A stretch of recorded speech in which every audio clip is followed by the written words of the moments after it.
This is the Environmental Protection Commission, regular meeting, Wednesday, November 2, 2022, 7 p.m. We're going to do an executive session. The executive session is with town council to discuss pending litigation and possible settlement of 175 Brookside LLC versus the Environmental Protection Commission. I would like a motion to go into executive session. Peter? I'd like to make a motion to go into executive session. I'll second it. Second, all in favor? Okay, for the record, Jim Millard is recused and will remain here. We're going to go into room 213 where we'll meet with town council.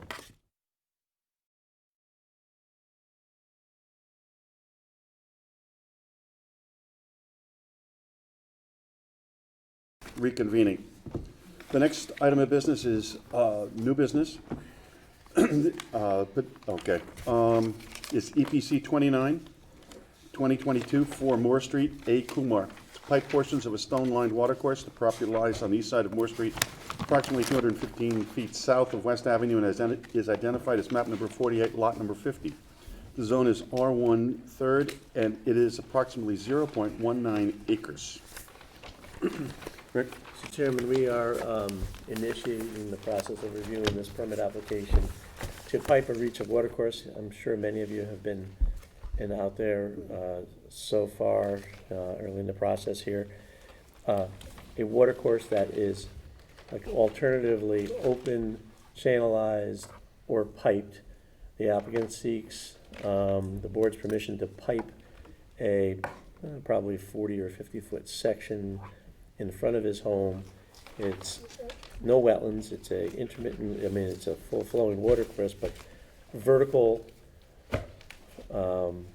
walls, stone walls, for not only safety reasons, but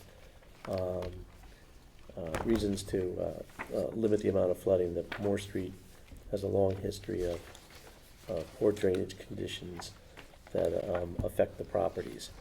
I've been to the site.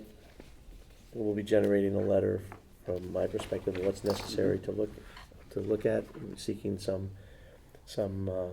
input from the city engineer, town engineer, and certainly we are starting as the process tonight. One thing to note: it's not on the applicant's property; it's in this. Moore Street is a private street, so it is in the right of way of the private street, and we just recently got a letter entered into our files of the individuals on the street having to not, participate in this or authorize Mr. Kumar to move forward with the application, because I guess they're all percentage owners of the area where it's being affected. So starting the process, start the time clock, generate the information we need to make a thoughtful decision, and certainly welcome your ideas on, one, the necessity of a public hearing, and two, what you think should be included in the requests for information as we move forward.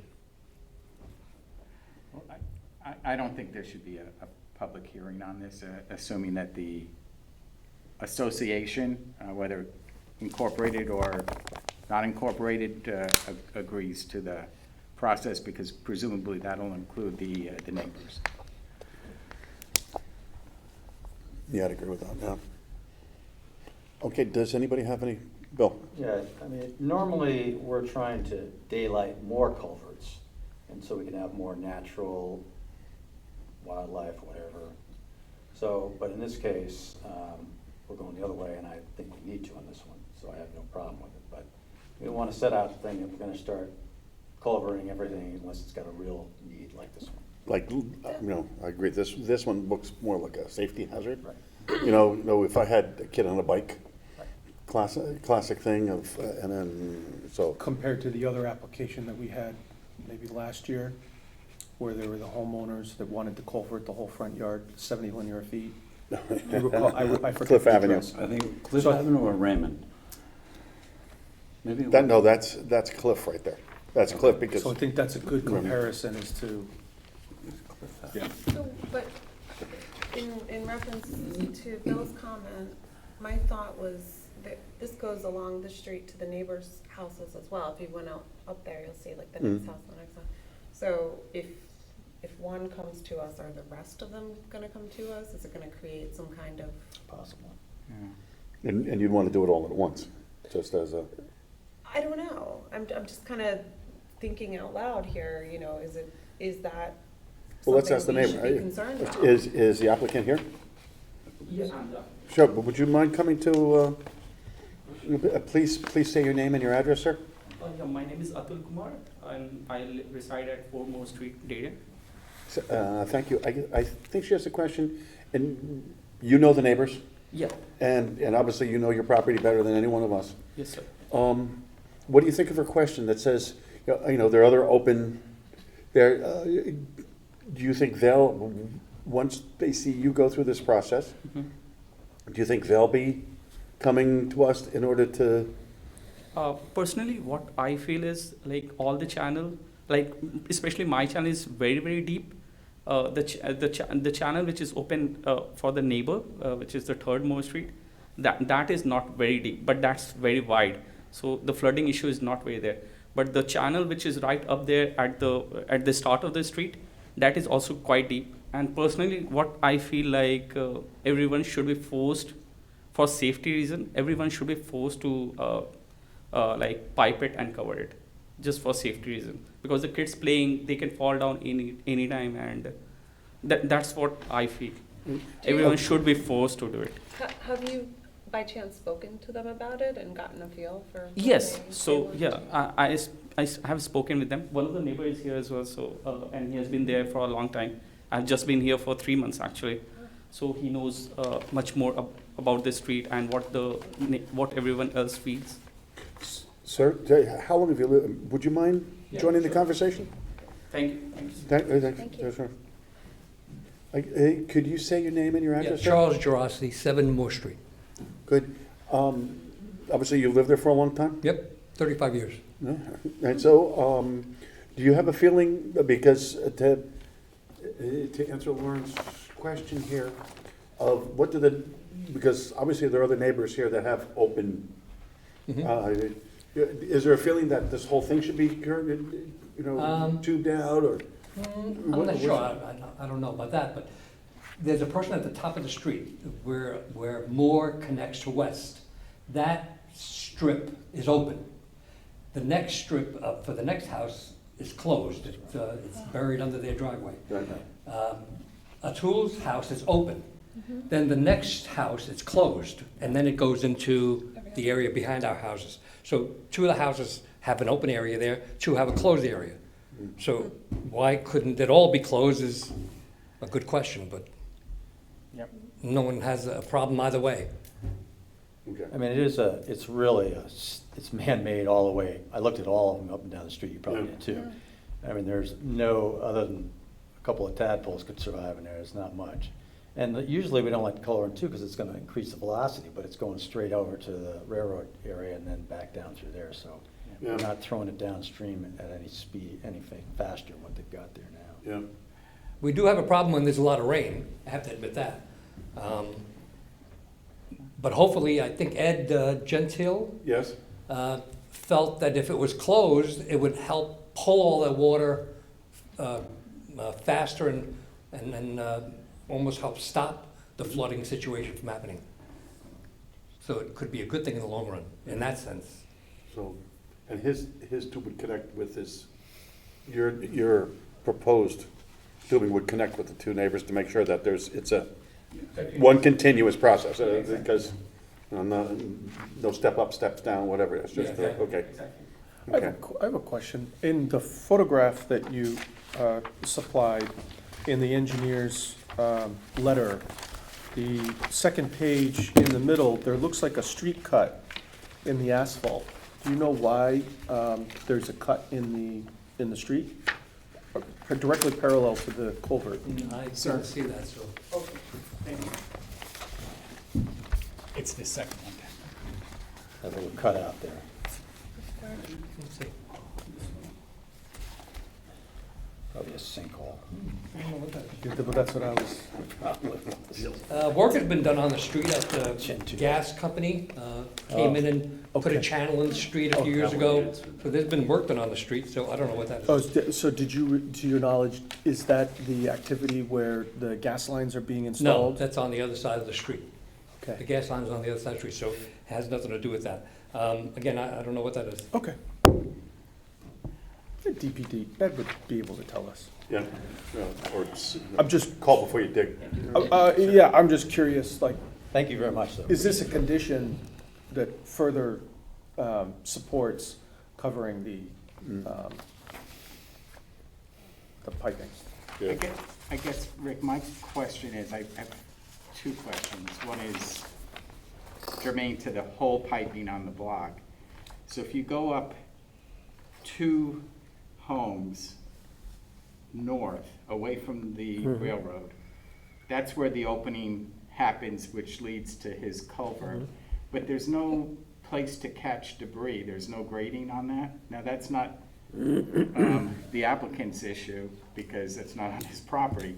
But I do wonder, if everyone encloses this, what is the clean-out protocol if something were to get clogged? Because you'd have a massive length of drainage pipe there with no access. Well, I Does think, everyone own it? well, some of the, some of the questions that are gonna be pertinent there in the review is things like maintenance, accessibility, do they have to put a manhole to align these pipes better? I don't, Yep. that's why, you have an engineer will be designing, and DPW will be at least helping us with some comments, or some other engineers will help us with that to establish impact, effects, drainage maintenance, et cetera. So, those are very legitimate questions. One of the things I was thinking as I looked at Mr. Kamar's home is the left leader is going down and leading into the Yes. culvert, but the right leader is not. So maybe, and this is again, not the germane to the application, but maybe for a better result for the homeowner, they both should go to the culvert with some sort of grate that would also serve as a cleanout mechanism, or Well, someplace you could throw something down there to kind of rotor-rooter it out, I guess, is what I'm Well, saying. it's also a very big pipe, it's like a 36 or more, 36 to 42-inch pipe. Yep. So, it could be clogging, but less so than it's a 12, than it's So it's a gonna 12 clear inch. out probably. It probably ends up just over there in the railroad, embankment. But those are all legitimate questions. I saw the gutter leaders, and if it's gonna stay that way, or do they have to disconnect it and allow it to flow on their property Right. and flow overland? Right. Those are all legitimate Okay. questions. I leave it to you then. Well, I think we would make a condition that would say there should be inspection ports installed, and there should be manhole covers installed to service the pipe. As it relates to, and I know we have a history of this, is whether the roof leaders from homes are connected to, this is a private association, so I don't know the rule, Mhm. but when it was town property, once upon it, and I think it still applies today, although the likelihood of it being approved is significantly less. Lower, yes. Where one can connect their leaders to town sewer. Town Or excuse me, storm- stormwater. There's a, correct. So, I'm not sure I would agree to connect the house to, the pipe. But if the pipe I don't know the legality of that, and I'd let staff and let, the engineer on this project determine what to do. And if they had inspection ports, who would be responsible to, since it's a private association, would It's they- probably if the whole association would be, or would? whoever has the ownership, Okay, okay. There's a lot of, I think, a lot of engineering yet to come, because if you notice the pipes, their alignment is a little skewed. So I think we have to take a look and see how they're gonna make the engineer process, how they're gonna connect. Do they need manholes? There's a lot to be done yet, so. Would you need to clean the pipe before you installed the new pipe? Like garbage in, garbage out, right? So if upstream, there's a lot of debris or it's open, I know that's what we were initially asking the neighbors about. No matter how well this is built, if it's not great, Well, the famous trash rack? yeah. I don't know if we can, No, we I'm don't just, have I'm the just. power to go to a neighbor Right. and say, you have to No, install a I'm trash just, rack. the gentleman from the neighborhood said, every 2 houses it's closed, every 2 houses it's open. This applicant comes before the board and says, I'm gonna build the best mousetrap, but his neighbor 2 doors up, all the debris is dumping into it. So I have a general question regarding that. Yes, sir. We've never had a problem with, Please come up here, sir. Yes. we've never had a problem with it filling with debris. The only problem we've had is that there's just too much water coming down that stream or whatever you want to call it. From what I understand, there was a time 30 years ago when that all starts up by Deepwood, that road. Yeah.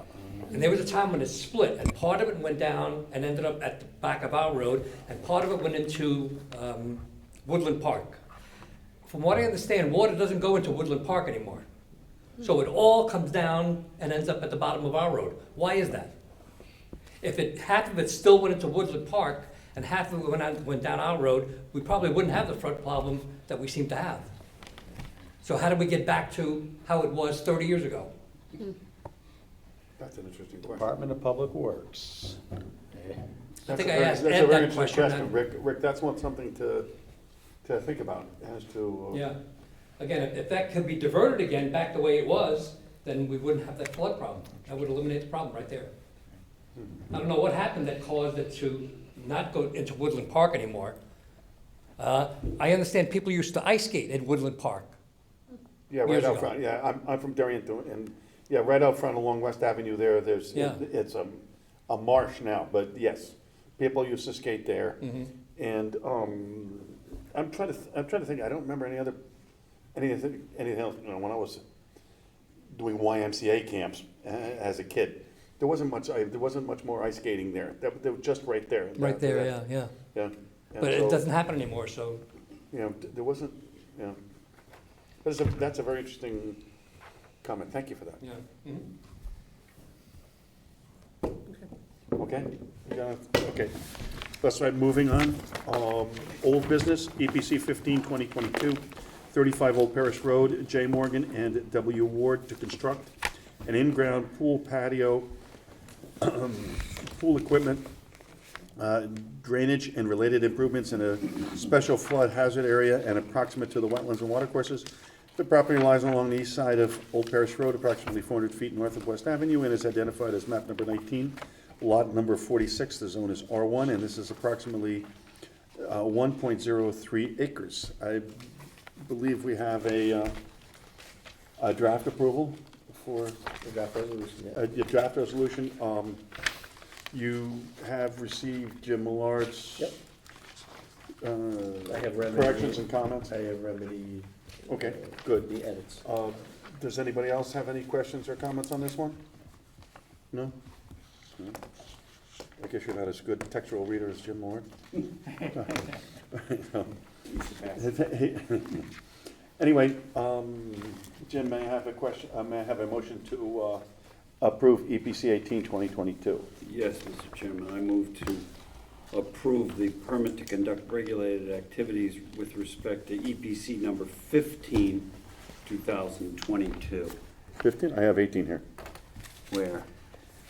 Hey, well, it's my You're error. out of- My error. Yep, My error. It's 15-22. we're dealing with 35 Old Parish Road. Right. Okay. Okay, anyway. Do I have a second? I second that. Okay, all in favor? Aye. Okay, passed. Okay, next one is EPC 17-2022, 35 Hamilton Lane, D. Morgan and E. Morgan, to construct an expanded pool patio, underground propane tank drainage, and related features proximate to wetlands, watercourses, and special flood hazard areas. The property lies along the north side of Hamilton Lane, approximately 130 feet west of Ironwood Lane, and is identified as map number 10, lot number 34. The zone is R1 and is approximately 1.0087 acres. I believe the members of the commission have a draft approval. You've received Mr. Millard's comments, and they've been adopted. Anybody else have any questions or comments on this? No? Jim, may I have a motion to approve? Yes, Mr. Chairman, I move that we approve the permit to conduct regulated activities with respect to EPC number 17-2022 with respect to 35 Hamilton Lane. I'd like to second that motion, 17-2022. All in favor? Aye. Approved. Next one is EPC 18-2022, 358 Hollow Tree Ridge Road, S. Miller and K. Miller, to construct an in-ground pool, pool house, terrace, fence, equipment pad, and other related features proximate to wetlands and watercourses. The property lies along the east side of Hollow Tree Ridge Road, the access of which lies approximately 460 feet north of Nutmeg Lane and is identified as map number 9, lot number 121B. Zone is R2, and it is approximately 2.1464 acres. I believe the commission has received these, and you've received Jim's comments, Yes. right, included. Anybody have any questions or comments on this one? No? Jim, may I have a motion to approve? Yes, sir, I move that we approve this permit to conduct regulated activities with respect to EPC number 18-2022 with respect to 358 Hollow Tree Ridge Road. And I'd like to second the motion regarding 18-2022. All in favor? Aye. Aye. Moving on. EPC 21-2022, 29 Brush Island Road, DCC Revocable Family Trust LLC, to construct an elevated terrace, pool, pool house, residential additions, in-ground propane tank, and other related features in the special flood hazard areas and within 100 feet of Holly Pond. The property lies along the north side of the terminus of Brush Island Road, approximately 1,525 feet west of Nearwater Lane, and is identified as map number 56, lot number 15, zone R1, and is approximately 0.850 acres. The members of the commission have received a draft approval of that. Any questions or comments? I think I have a question for Rick, just to be sure you saw that I Yes. posed you kind of in my edits back to you to be sure. I made them in, those edits were made in the draft I have here. Thank you. Okay, may I have a motion to approve? Yes, sir, I move that we approve as revised the permit to conduct regulated activities for EPC number 21-2022 with respect to 29 Brush Island Road. I'd like to second the motion on 21-2022. Great, all in favor? Aye. Okay. Next piece of business is EPC 24-2022, 31 Blueberry Lane, M. Heighton and C. Heighton, to construct an in-ground pool, patio, equipment, drainage, and other related features within close proximity to wetlands and watercourses. The property lies along the east side of Blueberry Lane, approximately 1,450 feet south of Ox Ridge Road, and is identified as map number 7, lot number 29, zone is R2, and is approximately 1.348 acres. I believe the commission has, Nope, no? Mr. Chairman, Yes. we have a agenda summary report this evening, and Barbara That's right. Wilson is here to Yeah. answer your questions and perhaps make her own presentation as well. But the application is to allow construction of an in-ground pool, a patio, equipment, drainage, and other related improvements on the property. The property has a small wetland corridor, per se, in the middle of, approximate center of the site that drains to seasonal pond in the rear of the property. The applicant has supplied a soils report. The property's not in the flood zone. Just for the record, the agency endorsed a permit on the property, historically allowed construction of certain residential additions and a patio space on the parcel. And in the review of this permit application, the commission and staff had outlined a number of issues that would be pertinent and necessary to have detailed plans submitted to address those concerns as part of this process. It was also noted at the time of the initial review of this application that to the south side of the little wetland corridor that runs through the property, there's evidence of historic tree cutting that has occurred and has affected that portion of the property. There's disturbance, there's wood chip accumulation, et cetera. So the applicant's proposing to install the in-ground pool on the north side of the wetland corridor and to do some expansion of the patio space around it.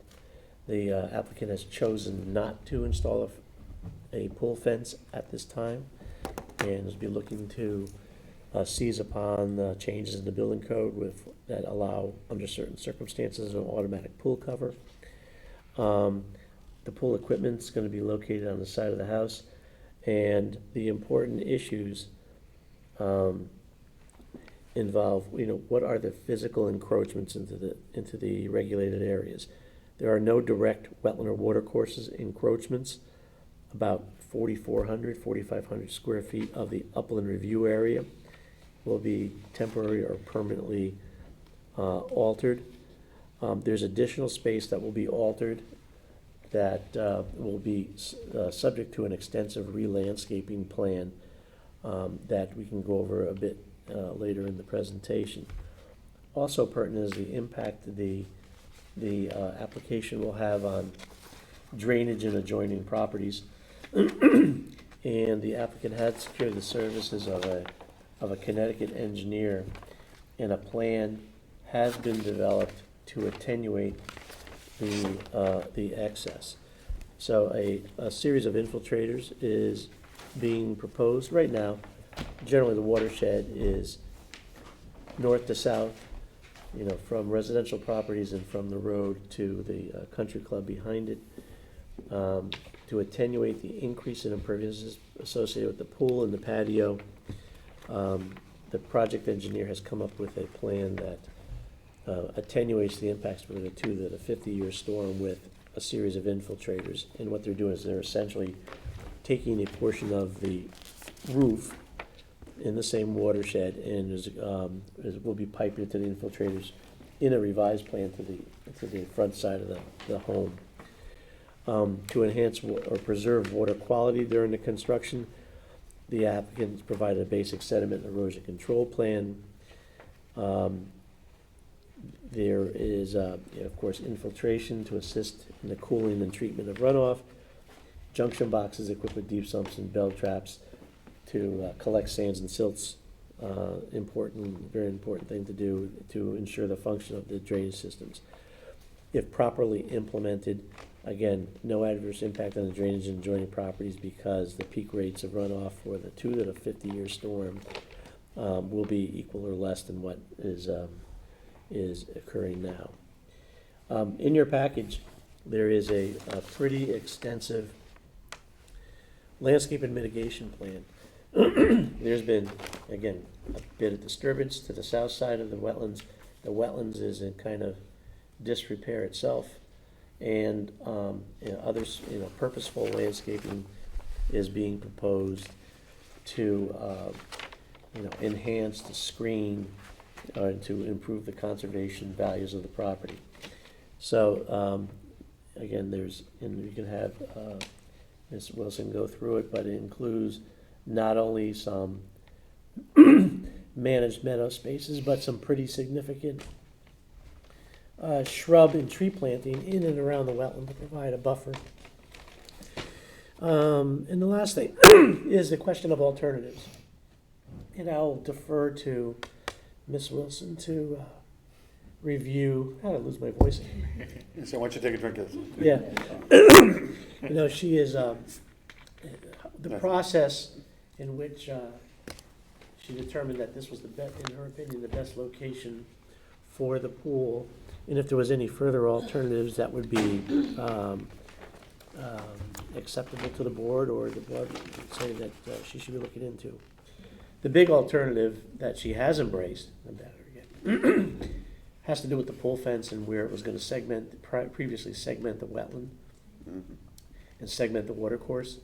But again, going with the automatic system is being pursued. With that, I'm available to answer questions, and Ms. Wilson is here. In your comments, you have page 3, just to kind of say, comments from DPD, from Public Works, pending. Yes. It's still pending, Yep. okay? Okay, the defense, and then down in the last paragraph, it says, you have it in bold. More specific mow dates and details should be provided to better manage the meadow areas. Yeah, well, she has a management scheme. She will present that? Yes. Okay, fine. Barbara? No little thing. Yeah, where's the easel? We're okay with leaving, right? Yes, Sure. oh, absolutely. Thank you, John. Thank you. That's right, I can hold that up, or you, Okay. do you all have a copy of the thing? I'm Barbara Yes. Wilson, a licensed landscape architect, representing the Heightons at 31 Blueberry Lane.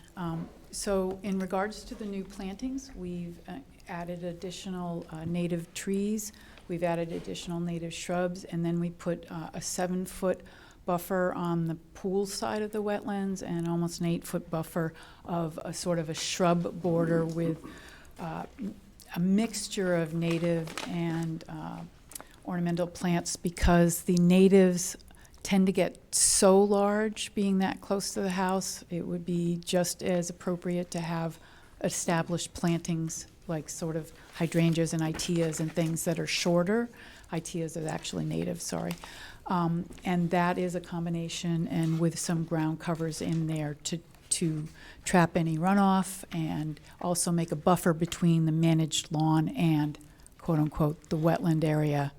So there is a buffer zone on both sides.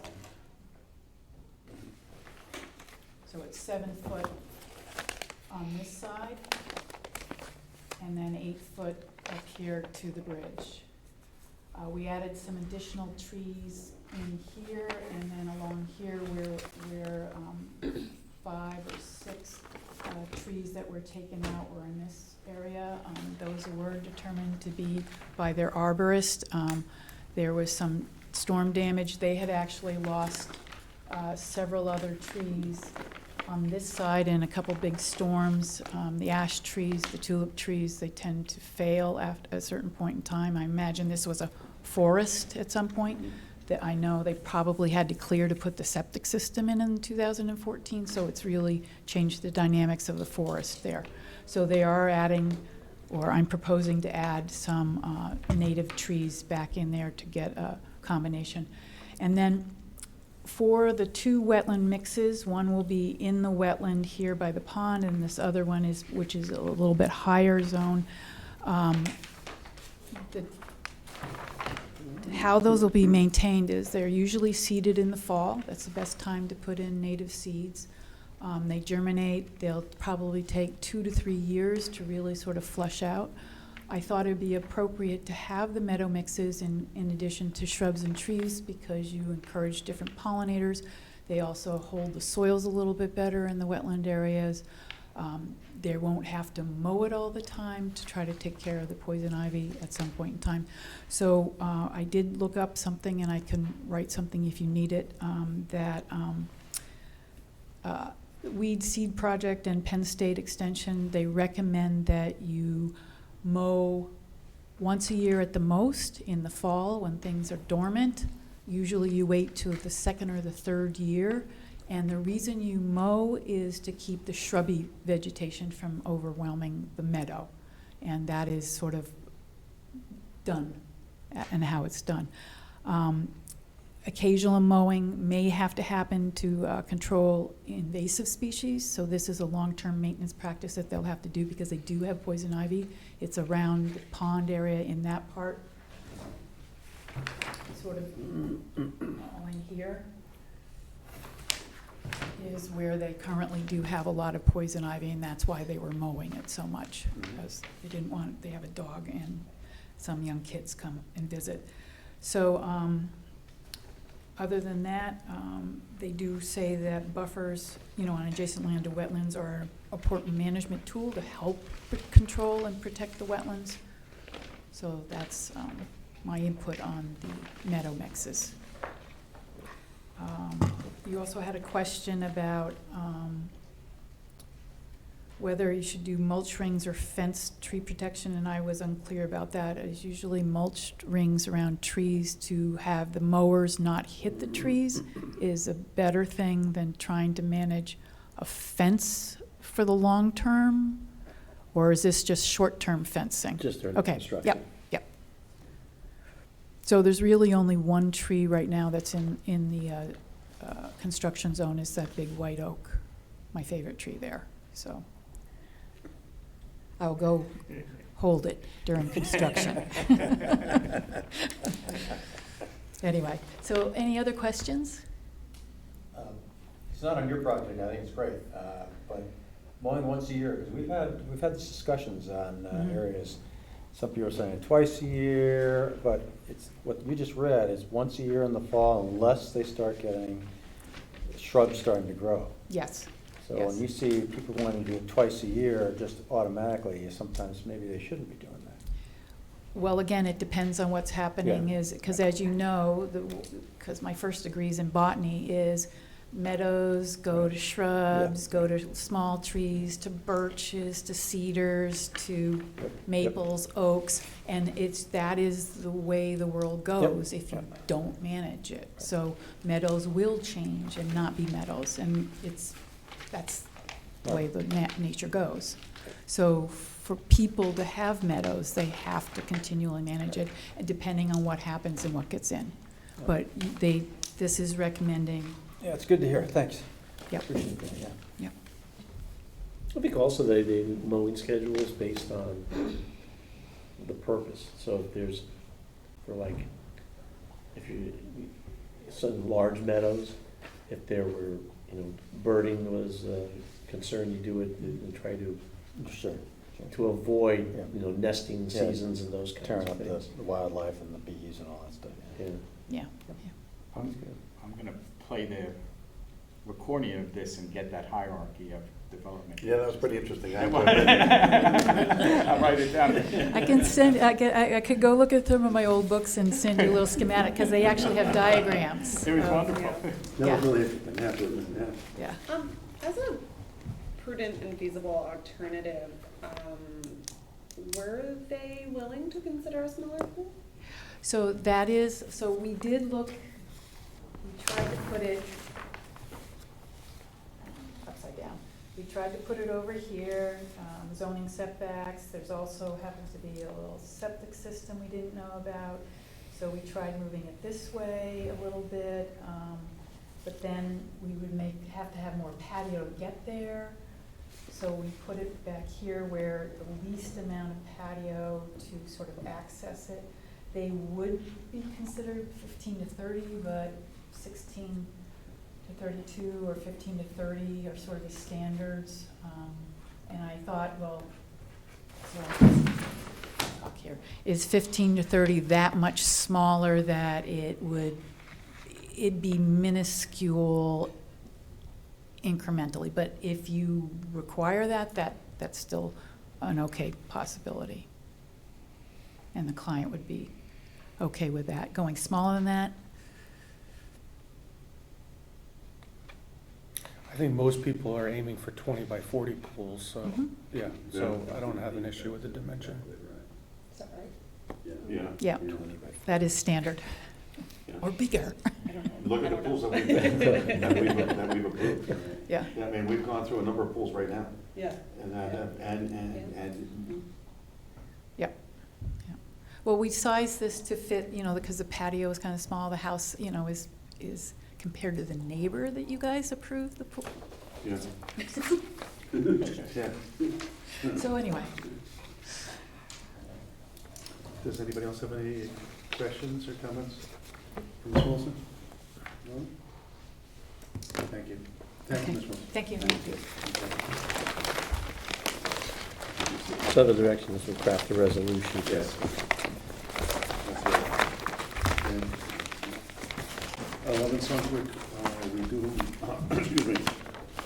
EPC, the next item of business is EPC 25-2022, 11 Sunset Road, SBF and RBF, to construct residential additions, including garage bays and breezeway, expanded driveway, install drainage, and implement other related improvements proximate to wetlands and water courses. The property lies along the south side of Sunswick Road, approximately 500 feet east of the Goodwives River Road, and is identified as map number 62, lot number 34, zone R1, and is approximately 2.078 acres. I believe the members of the commission have received a draft proposal, and you received Jim's comments. And they were made. And does any member of the commission have questions or comments on the draft? No questions. Phil? No, I forgot to read this one. So the fence, what happened on the fence? I guess there was that discussion about the fence, it was unpermitted, why did we decide to do that? Yeah, I should have read this, I'm sorry. we have said the treehouse was okay, the Yep. fence had to be relocated because it was segmenting the Relocated, wetland. okay. Yes. Outside of the wetland. Yep. Got it, thank you. Anybody else? No? Can I have a motion to approve, please? Yes, Mr. Chairman, I'm pleased to urge us to approve permit to conduct regulated activities with respect to EPC number 25-2022 with respect to 11 Sunswick Road. And I'd like to second the motion on 25-2022. All in favor? Aye. Okay, thank you very much. Moving on to the approval of the minutes. I swear you get paid by the page. Yes. I was gonna say, I gotta talk to Jeremy, man, this is probably the thickest minutes I think we've had. You talked a lot last month.